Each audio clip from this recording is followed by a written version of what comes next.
呢五種人天生帶佛骨，唔使專登去拜佛都有菩薩保佑住。每逢年初一，黃大仙祠門口大排長龍，幾千人爭住上頭炷香。每逢考試放榜，文武廟裏面逼滿晒求功名嘅家長。到咗農曆新年車公廟就更加唔使講，轉風車嘅人由廟裏面排到出廟外面。香港人拜神嘅熱情，講真，全世界都數一數二吓。但係你有冇發覺一個好奇怪嘅現象？有啲人年年燒香，日日念經，屋企供奉觀音，手上面帶住佛珠，但偏偏生活坎坎坷坷，做乜都唔順，調翻轉頭。有啲人從嚟唔踏入廟門，連一炷香都冇燒過，但一世人平平安安，事業順利，身邊貴人不斷。你話呢啲係命好，係運好，定係有更深嘅道理喺度？點啊？今日師父就想同大家講清楚呢件事。呢個話題我想咗好耐，因為我發現好多人對拜佛呢件事有一個好大嘅誤解。佢哋以為拜得越多就越靈，燒嘅香越粗就越有誠意，捐嘅錢越多，菩薩就越保佑你。但係幾十年來，我見過太多嘅人拜咗成世佛，生活依然冇改善。問題出喺邊？我問陸祖慧能大師講過一句話，叫做在靈山話莫遠求，靈山自在於心頭。呢句話嘅意思好簡單，佛唔喺山上啊，唔喺廟裏面，唔喺嗰尊金身像上面，佛喺邊？喺你嘅心裏面。你嘅心就係靈山，你嘅心就係道場。你四周圍去揾佛，跑遍名山大寺，不如翻嚟好好修下自己嘅心。所以師父今日唔係叫你唔拜佛，拜佛當然可以拜心，誠則靈係一種提醒自己嘅儀式。但師父想你明白嘅係真正令菩薩保佑你嘅。從來唔係你燒咗幾多香，捐咗幾多錢，而係你呢個人本身嘅心性同德行。有啲人天生就帶有一種佛骨，佢哋嘅所作所為已經喺度幫自己積福，根本唔需要刻意去求。講到呢度，可能有啲朋友會問，乜嘢係佛骨？唔通身體裏面真係有嚟特別嘅骨？梗係唔係啦。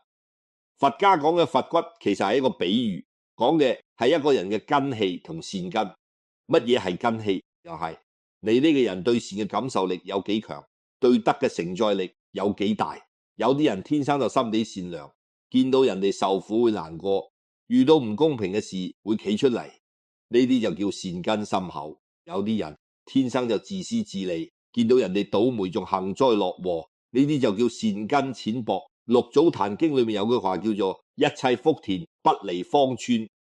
方寸係咩？就係你嘅心吓，心裏面嗰一方寸之地就係你全部福報嘅來源。你嘅心善，你嘅福田就肥沃，多種乜都生。你嘅心唔善，你嘅福田就貧瘠，拜幾多神都冇用。易經嘅坤卦都講過同樣嘅道理，地勢坤君子，以厚德載物。大地之所以能夠承載萬物，山川河流高樓大廈全部放喺上面都穩穩陣陣。點解？因為大地夠厚夠沉夠穩。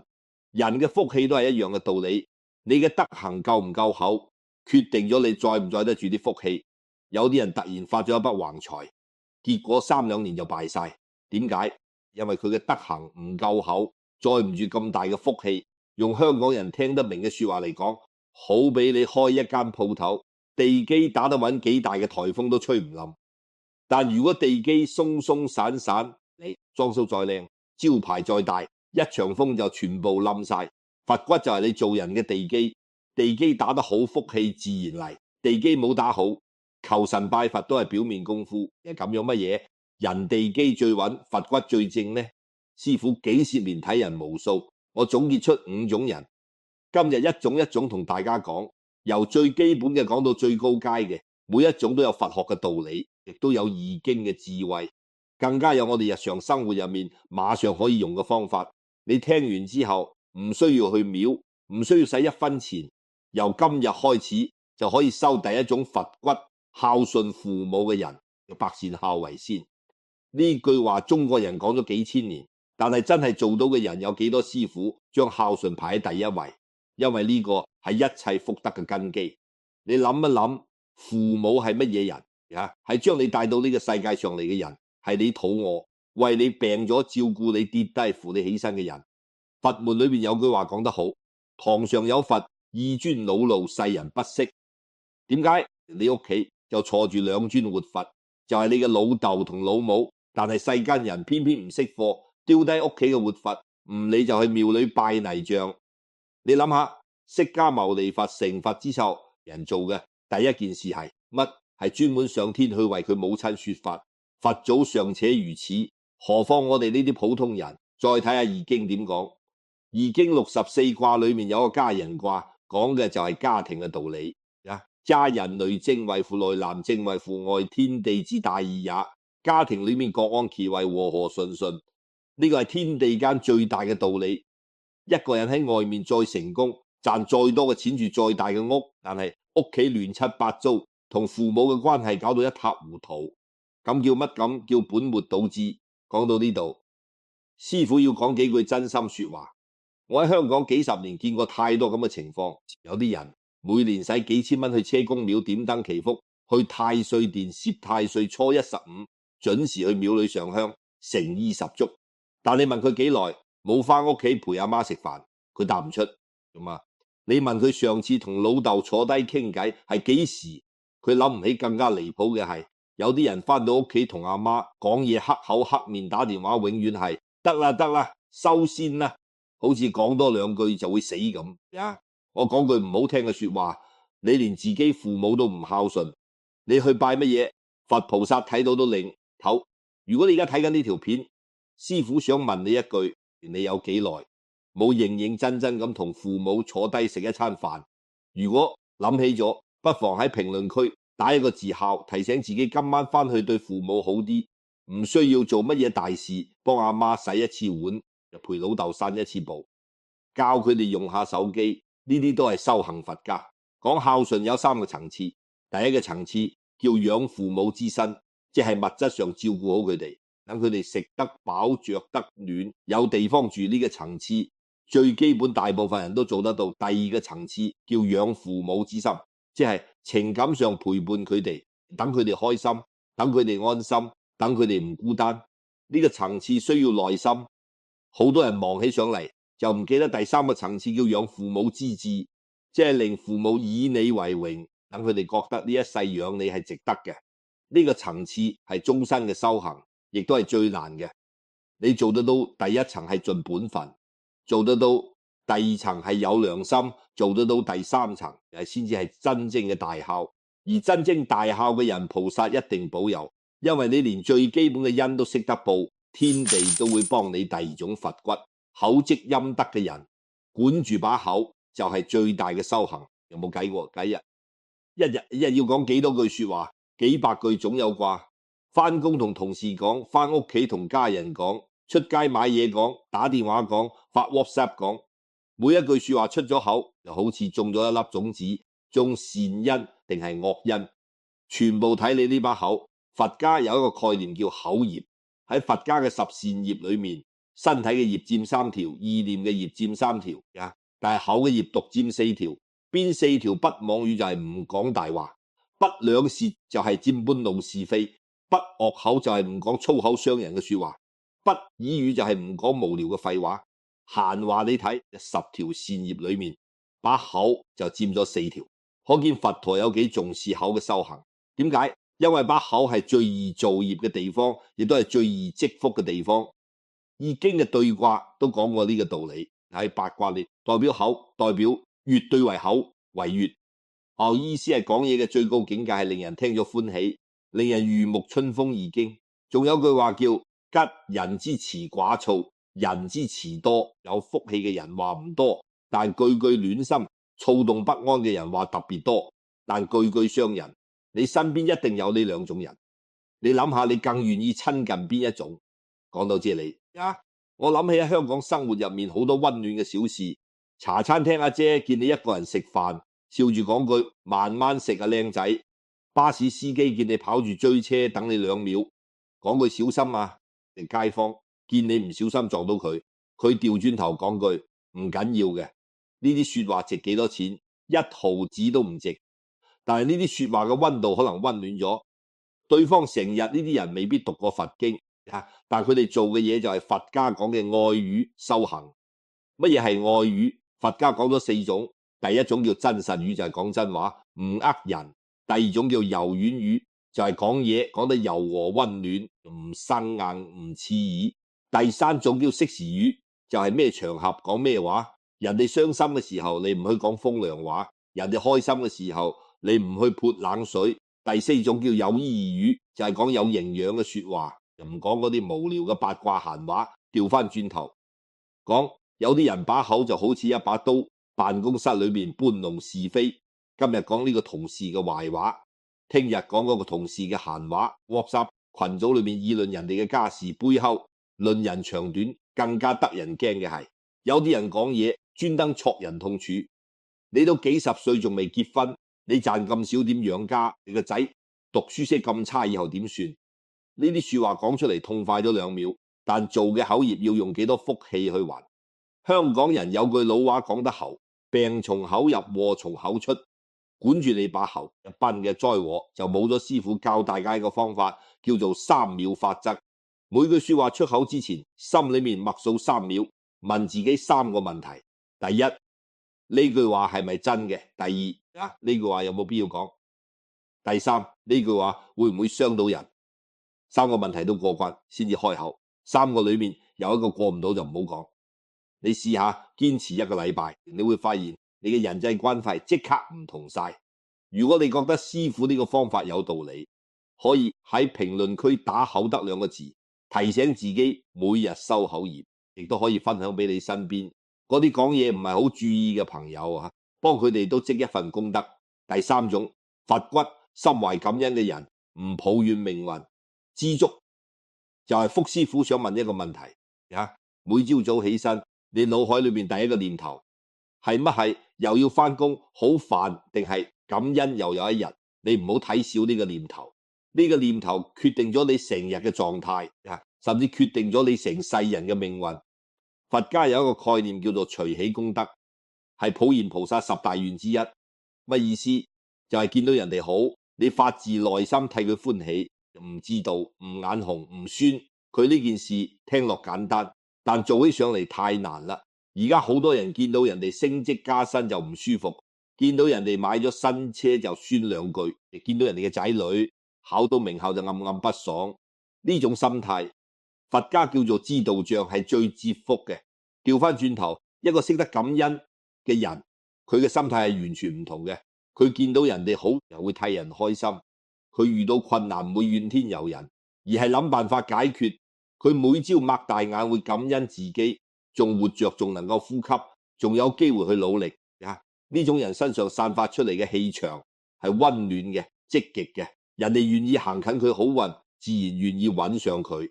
講到感恩，師傅一定要提到易經裏面嘅謙卦。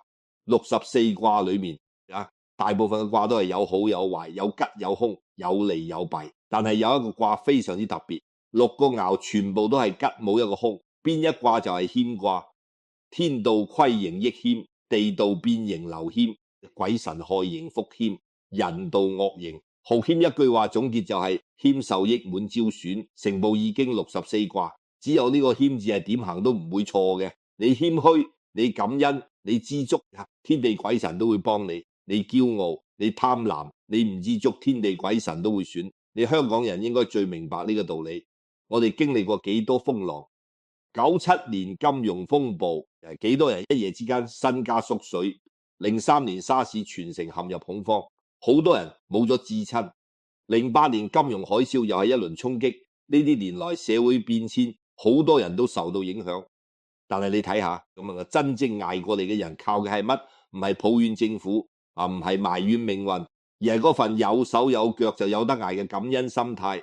獅子山下精神講乜講嘅？咪就係大家咬緊牙關互相扶持感恩，仲有機會拼搏咯。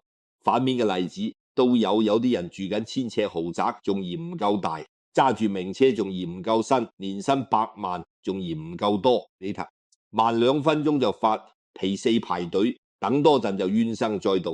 服務員上菜慢咗就黑口黑面。呢種人你覺得菩薩會保佑佢咩？佢心裏面永遠裝唔滿，就好似一隻底部有窿嘅碗。你倒幾多水入去都漏晒。佛家講知足常樂，唔係叫你唔努力，唔係叫你躺平，而係叫你喺努力嘅同時，對已經擁有嘅心存感恩。你可以追求更好嘅生活，但唔好因為追求而忽略咗你已經擁有嘅幸福。你追求賺更多錢冇錯，但唔好因此忽略咗身體嘅健康。你追求事業嘅成功冇錯，但唔好因此忽略咗家人嘅陪伴。佛家仲有一個好好嘅修行方法，叫做回向。乜嘢係回向？就係你每日做咗一件善事之後，喺心裏邊默默地將呢個功德回向俾你身邊嘅人。譬如你今日幫咗一個陌生人，你可以喺心入面講：願以此功德回向俾我嘅父母，願佢哋身體健康；回向俾我嘅家人，願佢哋平安順遂。呢個回向嘅動作就好似將一盞燈嘅光分享出去，你嘅燈唔會因此變暗，反而成間房都光晒。師父喺度俾大家一個建議，亦都係我自己堅持咗幾十年嘅方法，叫做感恩3件事。每晚臨瞓之前合埋眼，諗3件今日值得感恩嘅事，唔需要係咩大事，可以係今日天氣好好，出街冇淋雨，可以係今日食到一碗好好食嘅雲吞麵，可以今日同事幫咗我一個小忙，甚至係今日身體冇乜唔舒服。你唔好睇少呢個方法，堅持3個月，你嘅心態會完全唔同。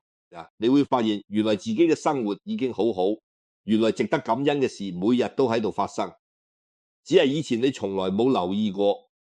如果你願意由今晚開始試下呢個感恩3件事嘅方法，可以喺評論區話俾師父知，等我知道有幾多人願意一齊修呢個功課，修行呢件事。一個人行好慢，一群人走好遠。第4種佛骨樂善好施嘅人，不求回報咁付出，先至係真布施。講到布施，好多人第一反應就係捐錢，覺得布施係有錢人嘅事。我自己都養唔掂自己，邊有錢去布施？師父話你知呢個理解係完全錯嘅。佛家講嘅布施從來唔係只有捐錢呢一種，佛家將布施分成3種。第一種叫財布施，就係俾錢俾物，呢個係最表面嘅一種。第2種叫法布施，就係將你嘅知識、經驗、智慧分享俾人，教人學識一樣嘢，幫人諗通一個道理，呢個叫法布施。第3種叫無畏布施，就係俾人安全感，俾人勇氣，俾人力量。任何朋友遇到困難，你陪喺佢身邊；家人驚嘅時候，你握住佢隻手講一句有我在，呢個就係無畏布施。你睇3種布施裏面，只有第1種要使錢，後面2種1毫子都唔使。更加犀利嘅係佛家仲有一個概念叫做無財七施，乜意思？就係完全唔使1毫子嘅7種布施。第1種叫眼施，就係用善意嘅目光睇人，唔好用鄙視嘅嫌棄嘅眼神去睇人。第2種叫顏施，就係俾人一個溫暖嘅笑容，你對人笑一笑，唔使1毫子，但可能改變咗對方成日嘅心情。第3種叫言施，就係講鼓勵嘅說話、安慰嘅說話。我哋上一部分已經講過。第4種叫身施，就係用你嘅身體去幫人做嘢，幫鄰居搬嘢，幫老人家過馬路，都係身施。第5種叫心施，就係真誠咁關心人，發自內心咁替人着想。第6種叫坐施，就係讓座喺巴士上、喺地鐵上、喺任何場合，讓一個位俾更加需要嘅人。第7種叫防施，就係俾人方便，或者個地方俾人唞下避下雨。你睇下呢7種布施，冇一樣要你掏荷包。你話你冇錢布施，咁你有冇眼？有冇笑容？有冇雙手？有冇一顆真誠嘅心？只要你有，你每日都可以做布施。但係呢度有一個非常之關鍵嘅要點，亦都係好多人做善事做錯咗嘅地方。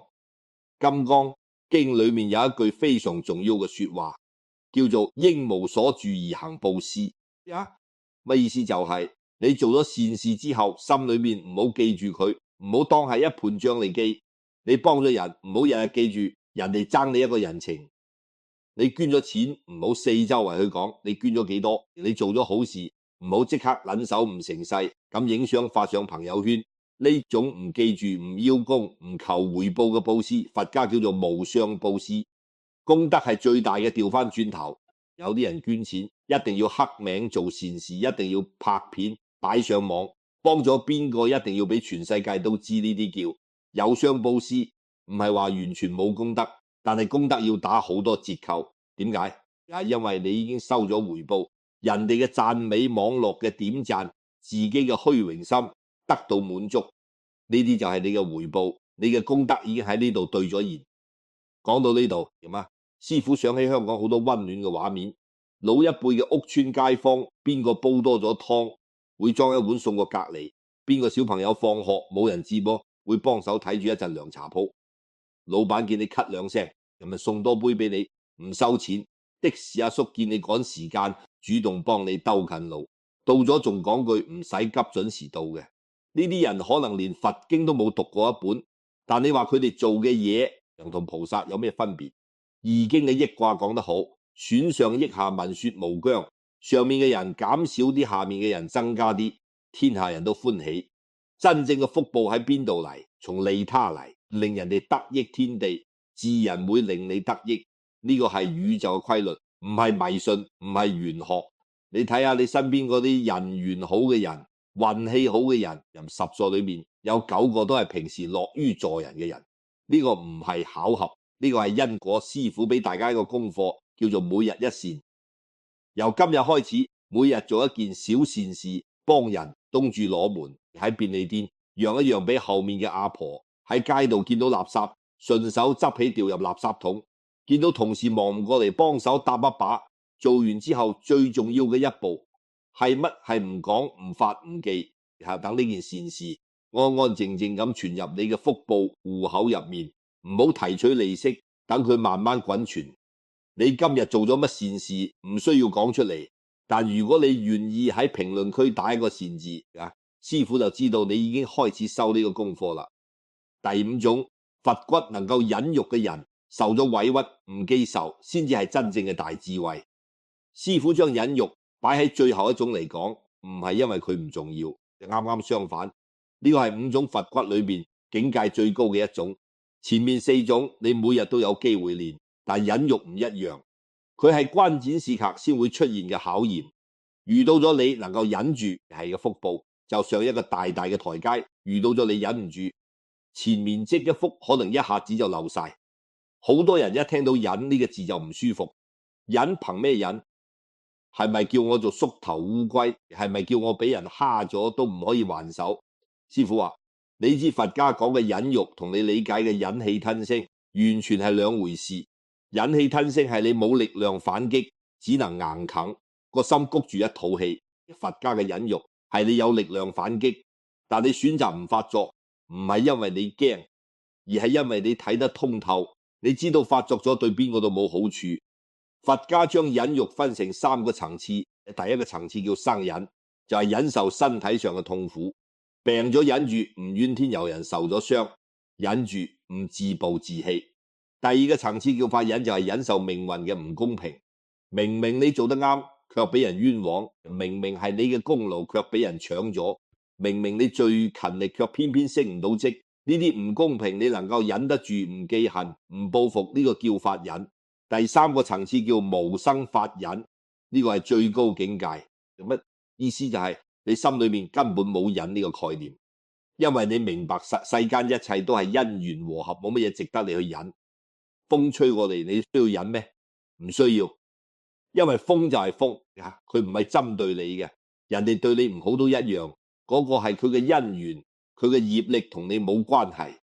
去到呢個境界，你嘅心就好似大海一樣，乜都容得落，乜都唔會起波瀾。佛門裏邊有一段千古流傳嘅對答。寒山問：世間有人謗我、欺我、辱我、笑我、輕我、賤我、惡我、騙我，如何處之？11點答？佢話：只需忍他、讓他、由他、避他、愛他、敬他、不要理他。再待幾年你且看聽呢段說話，師傅每次讀都覺得妙。實得唔係叫你軟弱，佢係叫你放長雙眼。你今日忍一忍，3年、5年之後再擘大眼睇，你會發現當初嗰啲激到你死嘅嘢根本唔值一提，而嗰啲當初蝦你嘅人好多時比你過得仲差。因果從來唔會放過任何人，只係時辰未到。易經嘅衾卦都講過呢個道理。衾卦係遇到困難阻塞嘅卦象，利西南不利東北。乜意思？就係話你知遇到困難嘅時候唔好亂咁衝，要知道幾時退一步，幾時進一步，退唔係輸，退係為咗更好咁進。君子以反身修德，遇到逆境先唔好怪人，先反省下自己有咩可以改進嘅地方吓。呢個先至係易經教人嘅大智慧。講到忍，香港人最有發言權。李嘉誠後生嗰陣做過茶樓跑堂，賣過塑膠花，俾人睇唔起嘅日子，有幾多霍英東早年喺碼頭做苦力，日曬雨淋，你以為佢冇受過委屈？呢啲人後嚟能夠成就一番事業，唔係因為佢哋命好，係因為佢哋喺最困難嘅時候忍得住，冇放棄，冇怨恨，將所有嘅委屈都化成咗前進嘅力量。我哋普通人都一樣打工，俾老細冤枉你，忍得住證明你格局大，做生意俾人走數，你忍得住唔去糾纏，你嘅時間慳翻嚟可以賺更多。喺街度俾人撞咗一下，連句 sorry 都冇，你忍得住唔發火，你個血壓都低過其他人。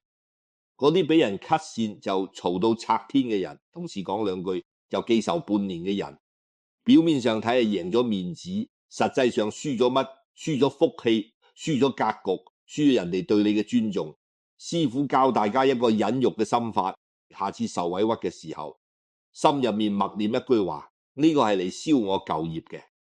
佛家相信每一次忍辱都係喺度消除你過去積累嘅業障，你前世或者過去種落嘅惡因，今日通過呢件委屈嘅事嚟還。你忍得住呢杯業債就消咗，你忍唔住發咗火，又做咗新業，舊債未消又添，新債越滾越多。所以你唔係喺度蝕底，你係喺度還債兼存錢。諗通咗呢一點，你就再都唔會覺得忍辱係委屈。好啦，5種自帶佛骨嘅人，師父全部講完。孝順父母，厚積陰德，心懷感恩，樂善好施，能夠忍辱。你睇下自己佔咗幾種？如果5種你都有咁，恭喜你，你就係菩薩最睇住嗰種人。如果你只佔咗1、2種，亦都唔緊要。由今日開始修，幾時開始都唔會遲。你可以喺評論區話俾師父知，你覺得自己邊一種做得最好，邊一種最需要加強，師父睇到會回覆你。最後師父要同大家講清楚一個最根本嘅問題，就係菩薩保佑到底係乜意思？好多人以為菩薩保佑就係菩薩喺天上睇住你，幫你擋災，幫你化煞，幫你安排好運。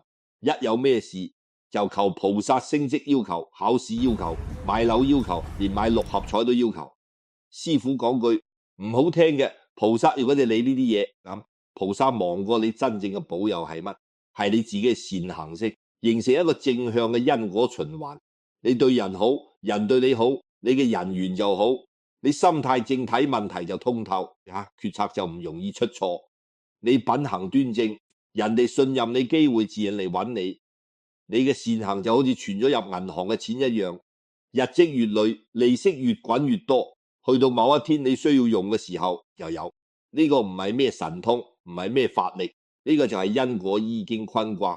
文言裏面有一句話，積善之家必有餘慶，積不善之家必有餘殃。行善積德嘅人家，福氣綿延不絕；作惡造業嘅人家，災禍遲早臨頭。呢句話係幾千年前寫嘅，到今日依然準確。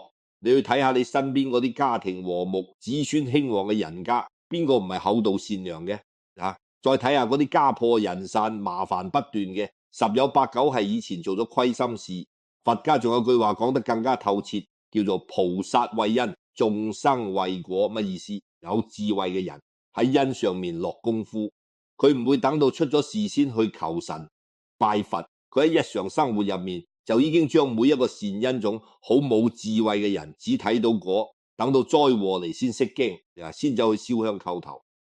嗰陣時已經遲啦，因為一早就種落咗果，已經喺路上。所以師父想同大家講句真心說話，與其年年排隊去上頭炷香，不如日日修好自己嘅心。你自使幾千蚊去點燈祈福，不如慳翻嚟請父母飲一次早茶。與其帶住一串佛珠4圍炫耀，不如管好自己把口，每日少講最傷人嘅說話，多講最暖人嘅說話。人哋今日學到嘅呢啲嘢，唔需要去廟，唔需要使1分錢，由你識咗呢條片嗰一刻就可以開始做師父，俾你一份最簡單嘅功課，叫做每日3省。每晚瞓覺之前就問自己3個問題：第一，今日有冇對父母好啲？第二，今日有冇講過傷人嘅說話？第三，今日有冇幫到一個人？呢3個問題每日問自己一次，堅持下去，命運一定會慢慢改變。陸祖慧能講過一句話：心平何勞持戒，行直何用修禪。個心如果係正嘅、平嘅，你何必要持乜戒律？行為如果係直嘅、正嘅，你何必要修乜禪定？你去到邊度就係你嘅道場，你唔需要去廟裏揾菩薩，因為當你做到孝順父母、口積陰德、心懷感恩、樂善好施、忍辱不怨嘅時候，自己就係自己嘅菩薩。好啦，今日師父講咗咁多，最後用我哋香港人最實在嘅一句話嚟收尾拜神：唔使爭頭柱香，做人最緊要心地好。各位街坊共勉之。